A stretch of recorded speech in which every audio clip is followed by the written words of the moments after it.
RJD के तरफ से भी अभी तक पशुपति पारस को कोई प्रस्ताव नहीं है। माने लोग जानते हैं कि मैंने कितने ये बड़े पासवानों के नेता हैं और ये क्या कर पाएंगे। नीतीश कुमार तो खुद ही माने वो हैं कि ऐसे लोगों को जिनको ये यूज करते हैं उनको वो थ्रो करते हैं कि ये कहा है कि लिखो फेंको कलम बना देते हैं। तो पशुपति पारस भी लिखो फेंको कलम बन जाएंगे। राज्यसभा राज्यपाल बनाने की बात थी, बिहार में मंत्री बनाने की बात थी, सब हवा हवाई था। अब तो ये बिल्कुल ही मैंने कह सकते हैं कि हवा हवाई है, माने खत्म हो चुका है।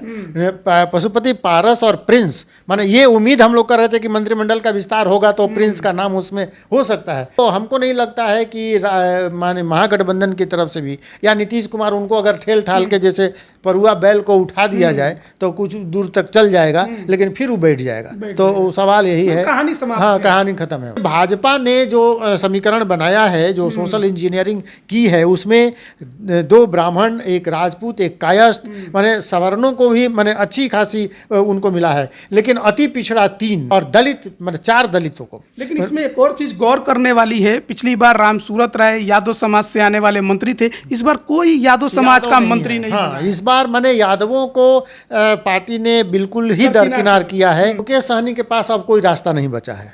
वो अगर भाजपा उनको चाहे तो भाजपा की कृपा होगी तो उनको एक सिंबल माने अपने सिंबल पर चुनाव लड़ने के लिए कहेगी कि आप हमारे सिंबल पर चुनाव लड़िए, और दूसरा कोई रास्ता मुकेश सहनी के पास नहीं बचा। गठबंधन में कोई रास्ता नहीं। देखिए, मैंने तेजस्वी यादव तो हमको नहीं लगता है कि मुकेश सहनी को अपने पक्ष में लेंगे। ये जो नई राजद है वो तेजस्वी की राजद है। मुकेश सहनी अब माने वही है, पशुपति पारस की तरह हो गए और उनका भी हाल वही होगा कि माने किसी तरह से पार्टी उनको ढो लेगी। स्पष्ट संदेश यही है कि मुकेश सहनी को लेकर पार्टी संजीदा नहीं है और उनके बारे में कोई विचार नहीं कर रही है। हरी सहनी को मंत्री पद दे दिया गया है। नमस्कार, आप लाइव बिहार देख रहे हैं। मैं हूं राजमोहन तिवारी। आज तारीख 15 मार्च शुक्रवार का दिन है और एक बार फिर से हम हाजिर हैं आपके सामने अपने खास प्रोग्राम खबरों से खबरदार लेकर।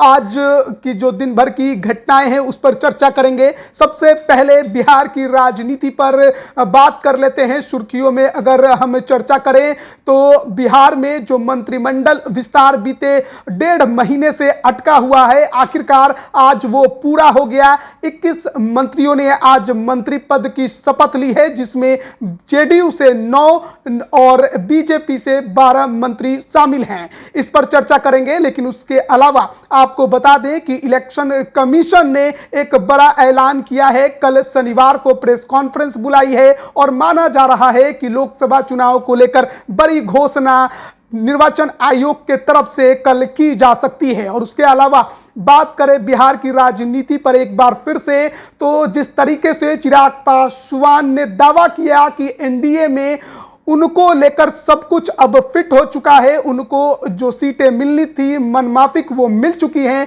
और उसके बाद से लगातार ये कयास लगाए जा रहे थे कि पशुपति कुमार पारस की परेशानी बढ़ने वाली है। और आज का जो प्रेस कॉन्फ्रेंस पशुपति कुमार पारस ने किया उसको देखकर साफ तौर पर लग रहा है कि उनकी परेशानी एनडीए के अंदर बढ़ गई है। बीजेपी नेताओं से उनकी मुलाकात तक नहीं हो पाई और इसलिए प्रेस कॉन्फ्रेंस कर पशुपति कुमार पारस ने एक तरफ जहां हाजीपुर से चुनाव लड़ने का ऐलान कर दिया, तो वहीं दूसरी तरफ यह भी कहा कि एक बार फिर से बीजेपी को अपने फैसले पर पुनर्विचार करने की जरूरत है। इसके अलावा देखिए, बिहार की राजनीति में सन ऑफ मल्लाह के नाम से मशहूर मुकेश सहनी भी आज दिल्ली से पटना लौट आए हैं और उन्होंने भी कहा है कि 2 दिनों में वो अपना गठबंधन से संबंधित जो स्टैंड है वो क्लियर कर लेंगे। इसके अलावा देखिए, बात अगर शिक्षा जगत से करें तो आज बीपीएससी टीआरई 3.0 परीक्षा आयोजित कराई गई थी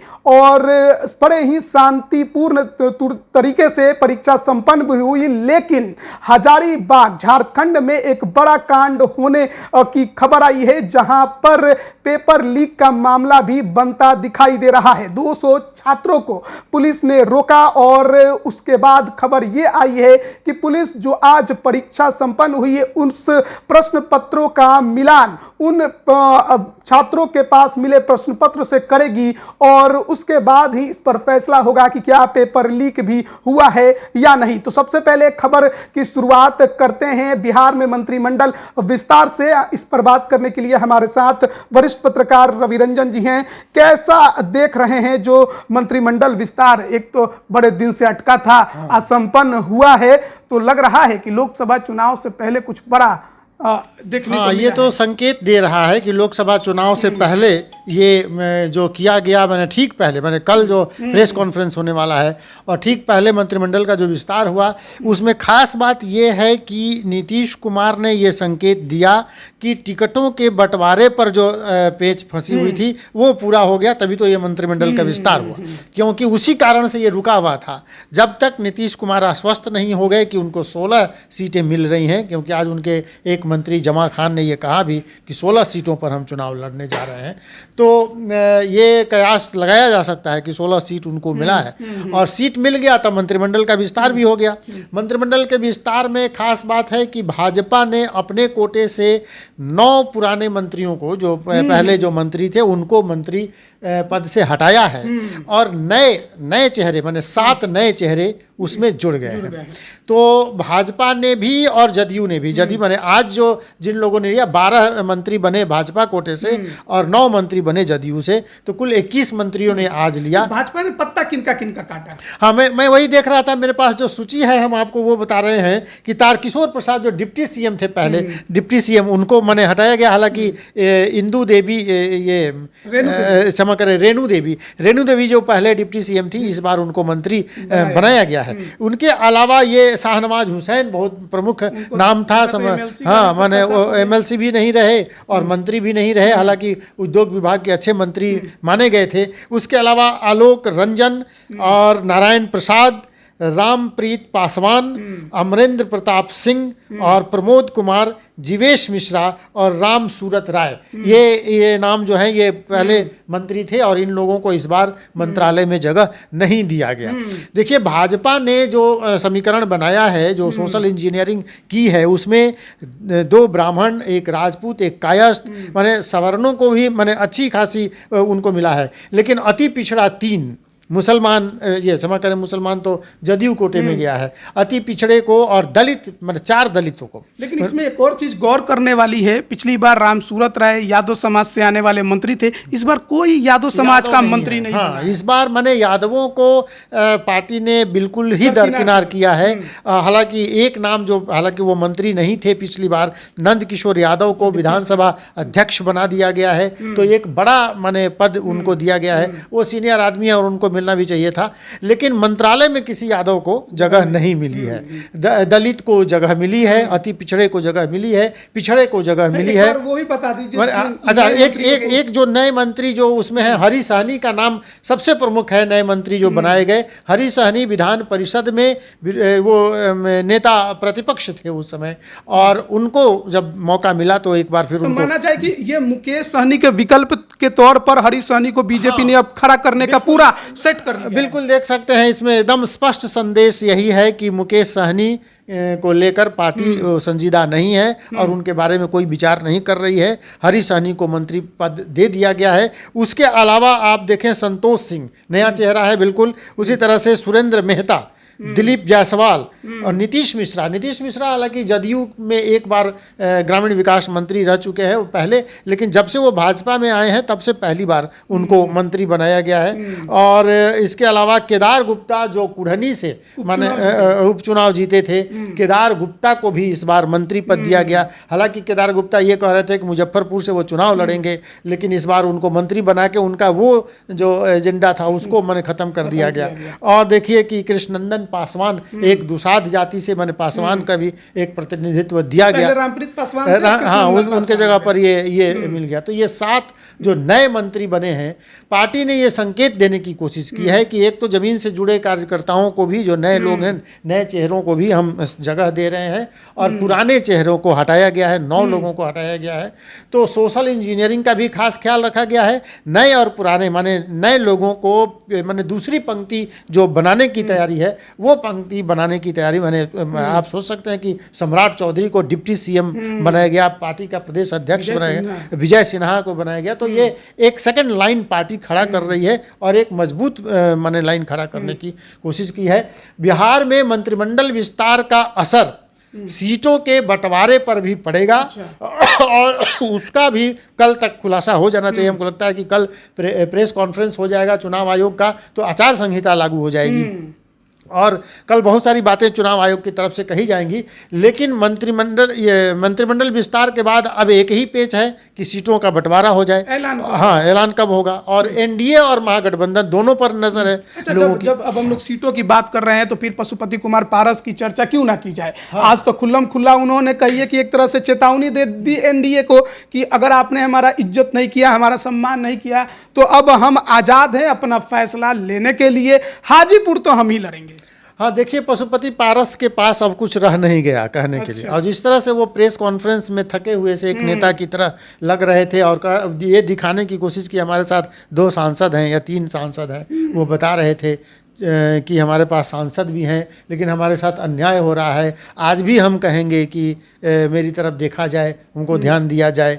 तो इसका माने ये है कि वो उन्होंने ये भी कहा नेवर, मैं राजद की तरफ कोई मेरी बातचीत नहीं हो रही है, अभी नहीं। हाँ, नहीं हो रही है। ये प्रेशर पॉलिटिक्स है, ये सीधा सीधा प्रेशर पॉलिटिक्स है। वो कह रहे हैं कि अभी हम दरवाज़ा खोल के रखे हैं, अगर मुझे तरजीह दी जाएगी तो हम फिर से एनडीए के पक्ष में आ सकते हैं। लेकिन एनडीए ने ये साफ कर दिया है कि उनकी ज़रूरत है नहीं। देखिए, एक बात समझनी बड़ा जरूरी है यहाँ पर कि पशुपति कुमार पारस केंद्र में अभी भी मंत्री हैं और उनकी बातचीत क्या बीजेपी शीर्ष नेताओं से नहीं हुई कि आज उनको प्रेस कॉन्फ्रेंस करके ये बात कहना पड़ा कि मेरे साथ अन्याय हुआ है। मेरे पास अभी भी 3 सांसद हैं, मैं सांसद हूं, चंदन सिंह सांसद है, प्रिंस राज सांसद है, और बीजेपी को पुनर्विचार करना चाहिए। तो माना जाए कि जो राज्यसभा राज्यपाल बनाने की बात थी, बिहार में मंत्री बनाने की बात थी, सब हवा हवाई था। अब तो ये बिल्कुल ही मैंने कह सकते हैं कि हवा हवाई है, माने खत्म हो चुका है।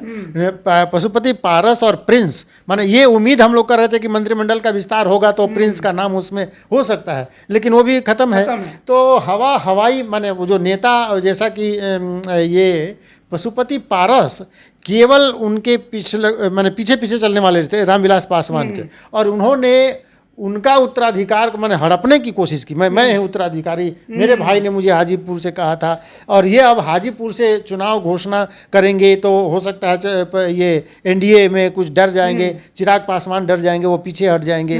हालांकि अब उनको कोई तरजीह नहीं मिले। आप ठीक ही कह रहे थे कि पार्टी में अगर माने एनडीए में बीजेपी ने अगर उनको तरजीह दी होती, ये सोचा होता, तो ऐसा नहीं कहें कि हमारी कोई बातचीत नहीं, उनकी नेताओं से कोई बातचीत नहीं हुई है, भाजपा ने उनसे बात ही नहीं की और पहले ही सब कुछ सेट कर दिया था कि किस तरह से पशुपति पारस को किनारे करना है और चिराग पासवान को। लेकिन इसमें एक और सवाल उठता है कि क्या पशुपति कुमार पारस में अकेले उतनी ताकत है कि वो बैठकर कह दे कि नहीं, मैं हाजीपुर से ही लोकसभा चुनाव लड़ूंगा? क्या अभी भी उनके पीछे कोई पावर का खेल चल रहा है? देखिए, पशुपति पारस के पास एक ही पावर है, वो सूरजभान सिंह है। माने वो उनके लिए जन बल भी जुटाते हैं और धन बल भी जुटाते हैं। तो वो माने धन पशु भी हैं, मैंने उनको तो वो अच्छा, जनता भी उनकी सभा में अगर 200-400-500 जुटाना होगा तो सूरजभान सिंह। तो एक ही ताकत उनकी है, सूरजभान सिंह। क्या नीतीश कुमार? और हाँ, देखिए ये अच्छा आपने याद दिलाया, नीतीश कुमार ने उनको यूज किया था जब उनको बिहार सरकार में भी मंत्री पद दे दिया था चिराग पासवान को कमजोर करने के लिए, और उन्हीं ने उनको आगे किया था कि आप जो है पार्टी तोड़ दीजिए और एक अलग पार्टी खड़ा कर दीजिए। तो अब नीतीश कुमार, लेकिन नीतीश कुमार तो खुद ही माने वो हैं कि ऐसे लोगों को जिनको ये यूज करते हैं उनको वो थ्रो करते हैं, कि ये कहा है कि लिखो फेंको कलम बना देते हैं। तो पशुपति पारस भी लिखो फेंको कलम बन जाएंगे, ये तय है कि नीतीश कुमार उनके लिए कुछ करने जा रहे हैं। जैसे चिराग ने नीतीश कुमार के कैंडिडेट के खिलाफ 2020 में अपने कैंडिडेट खड़े किए, क्योंकि आज जिस तरीके से पारस का प्रेस कॉन्फ्रेंस था उसमें उन्होंने पासवान समुदाय का नाम लिया और टिकट काटने की बात कही, एनडीए को एक तरह से कहिए कि गिदर भपकी उन्होंने दे दी। तो क्या नीतीश कुमार के कहने पर चिराग के खिलाफ पासवान पूरी दमखम से कैंपेनिंग कर सकते हैं? अब वो कर सकते हैं, माने उसके लिए उनको आज़ादी है, लेकिन वो कितना सफल होंगे ये ना मुश्किल है। आरजेडी के तरफ से भी अभी तक पशुपति पारस को कोई प्रस्ताव नहीं है। माने लोग जानते हैं कि माने कितने ये बड़े पासवानों के नेता हैं और ये क्या कर पाएंगे, और माने वो बीमार हो चुके हैं, उनकी तबीयत ठीक नहीं है और उम्र भी हो चली है। तो हमको नहीं लगता है कि माने महागठबंधन की तरफ से भी या नीतीश कुमार उनको अगर ठेल ठाल के जैसे परुआ बैल को उठा दिया जाए तो कुछ दूर तक चल जाएगा, लेकिन फिर वो बैठ जाएगा। तो सवाल यही है, कहानी समाप्त हाँ है। कहानी खत्म है उनकी। अच्छा, अब चलिए थोड़ा बढ़ जाते हैं आगे। मुकेश सहनी की तरफ एनडीए में सीट बंटवारा तो लगभग फाइनल हो गया। अब मुकेश सहनी के पास ना सिंबल है ना गठबंधन है, तो अब उनकी राह कहां जाएगी? क्योंकि आज उन्होंने फिर कह दिया कि 2 दिनों में हम गठबंधन को लेकर स्टैंड क्लियर कर देंगे। हाँ, वो मुकेश सहनी ये बात बहुत दिनों से कह रहे हैं। अब वो तो कह रहे थे कि मैंने जो आरक्षण देगा उनके साथ हम हो जाएंगे। अब वो बात खत्म हो गई। अब तो उनका चुनाव चिन्ह ही खत्म हो गया, तो अब वो लड़ेंगे कैसे? तो चुनाव चिन्ह तो पार्टी इलेक्शन कमीशन हाँ, उनका दूसरा मिल जाएगा, लेकिन एक बहुत बड़ा झटका के रूप में आप कि उनके वोटर जो हैं उनको जानते हैं कि इस सिंबल पर वोट करना है। दूसरा कि वो यही बात लगातार कहते रहे कि मैंने हम ये हो जाएगा तो वो कर देंगे, ये हो जाएगा तो वो कर देंगे, लेकिन वो कर कुछ नहीं पा रहे हैं। और वो भी नीतीश कुमार के ही वो तर्कस के तीर हैं। नीतीश कुमार ही जिधर चाहते हैं तीर चलाना उधर वो चल देते हैं, लेकिन नीतीश कुमार फिर उस तीर को खींच के अपने तर्कस में डाल देते हैं। इस बार नीतीश कुमार भी उनके बारे में कुछ नहीं कर पा रहे हैं और छोड़ दिए हैं कि अब जिधर मन वहाँ चल जाओ, और वो कहाँ जाके गिर जाएंगे कोई ठीक नहीं है। 2 दिन में जो कह रहे हैं कि गठबंधन पे हम स्टैंड क्लियर कर लेंगे, कहीं एनडीए में जब बात ही नहीं हुई तो फिर कहाँ हो जाएगा? अब वो देखिए, गठबंधन में बात बन जाएगी क्या? माने आप देख रहे हैं कि हरी सहनी को मंत्रिमंडल में बनाया गया, उधर जदयू ने एक मदन सहनी को बना दिया है। सहनी नेताओं की माने गठबंधन में अभी भरमार है। माने एक चीज यहाँ पर समझनी होगी कि क्या मंत्रिमंडल में जगह दे देने से कोई नेता जो है उस समाज का नेता बन पाएगा? क्योंकि मुकेश सहनी की जो छवि है मल्लाहों में वो थोड़ी अलग है और इन नेताओं की छवि दूसरी है। हाँ बिल्कुल, एक बात तो है कि मुकेश सहनी ने अपनी एक जगह बनाई है और मल्लाहों के नेता बन गए हैं और मल्लाह उनके कहने पर वोट करते हैं। लेकिन जो अपने साथ वो जोड़ के बता रहे हैं कि हम लोग 9% हैं और विभिन्न जातियों को जोड़ लिया है, वो सब उनके साथ नहीं है। वो एक खास वर्ग के माने नेता हैं। मल्लाह सहनी जो है वो उनको वोट करता है, और लेकिन हरी सहनी भी कोई बड़े नेता बन जाएंगे मल्लाहों के, ये भी नहीं है। माने ये भी नहीं है। तो लेकिन एक दिमाग लोगों की बन चुकी है। अति पिछड़ों की पार्टी धीरे धीरे ये भाजपा जो है अपने आप को उस कलेवर में अपने आप को ढाल रही है।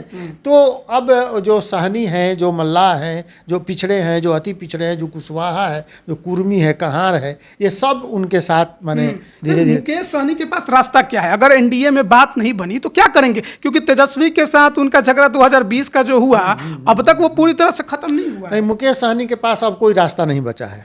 वो अगर भाजपा उनको चाहे तो भाजपा की कृपा होगी तो उनको एक सिंबल माने अपने सिंबल पर चुनाव लड़ने के लिए कहेगी कि आप हमारे सिंबल पर चुनाव लड़िए, और दूसरा कोई रास्ता मुकेश सहनी के पास नहीं बचा। वो निर्दलीय, कई बार कहते हैं कि निर्दलीय लड़ जाएंगे, तो वो निर्दलीय लड़ जाएंगे। गठबंधन में कोई रास्ता नहीं। अब देखिए, मैंने तेजस्वी यादव तो हमको नहीं लगता है कि मुकेश सहनी को अपने पक्ष में लेंगे। ये जो नई राजद है वो तेजस्वी की राजद है, और तेजस्वी अपने हिसाब से सब कुछ तय करते हैं।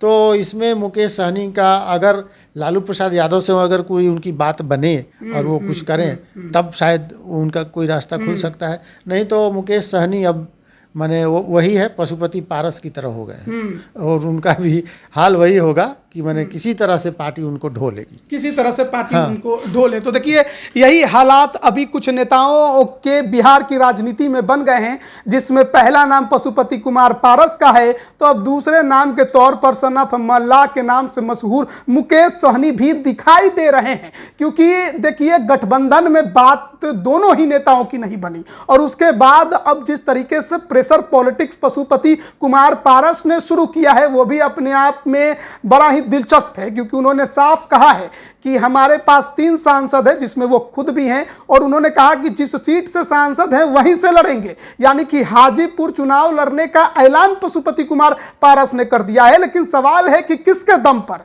क्या बिना गठबंधन के चुनावी मैदान में कूदकर वो बाजी मार पाएंगे, या फिर केवल चिराग को हराने की साजिश करेंगे? अब ये अपने आप में बड़े सवाल है। सूरजभान सिंह कितना इसमें मदद कर पाएंगे, क्योंकि उनको भी अपने भाई को जिताना है। इसके अलावा नीतीश कुमार भीतर भीतर क्या खेल कर रहे हैं, यह भी अपने आप में बड़ा सवाल है। चिराग पासवान और उनके बीच की जो खटास है अभी भी पूरी तरह से खत्म नहीं हुई है। भले ही एनडीए में सब कुछ ठीक होने का हर कोई दावा करता रहा, लेकिन मुकेश सहनी के लिए मुश्किलें इतनी बढ़ गई है कि उनको समझ में नहीं आ रहा कि बोलना क्या है, क्योंकि नवंबर से लगातार वो डेट पर डेट देते जा रहे हैं, जैसे कि कहा जाता है तारीख पर तारीख, वो गठबंधन को लेकर। लेकिन आज तक उनका गठबंधन किसी भी जो सहयोगी दल हैं उनसे नहीं हो पाया है, चाहे एनडीए का हो या महागठबंधन का हो। नीतीश कुमार के भरोसे अपने बिहार की राजनीति में वो कूदे थे। नीतीश कुमार तो एनडीए में शामिल हो गए, उनको जितनी सीटें मिलनी थी वो भी मिल गई, लेकिन मुकेश सहनी के हाथ क्या लगा,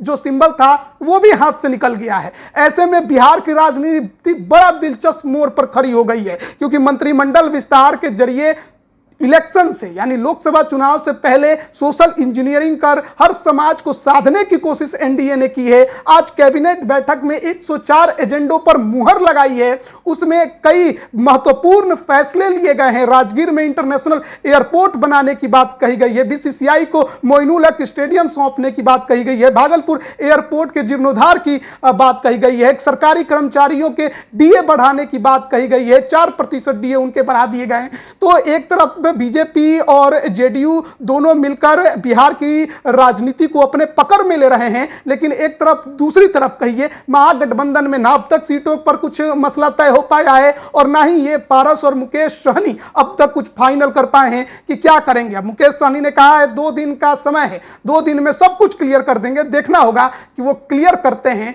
तो उसमें क्या कहते हैं, एनडीए, महागठबंधन या थर्ड फ्रंट, या वो भी नहीं तो अकेले मैदान में उतरने की तैयारी। बने रहिए लाइव बिहार के साथ, तमाम अपडेट हम आप तक पहुंचा रहे हैं। आप सभी का बहुत बहुत धन्यवाद। YouTube पर सब्सक्राइब और Facebook पर लाइक जरूर करें।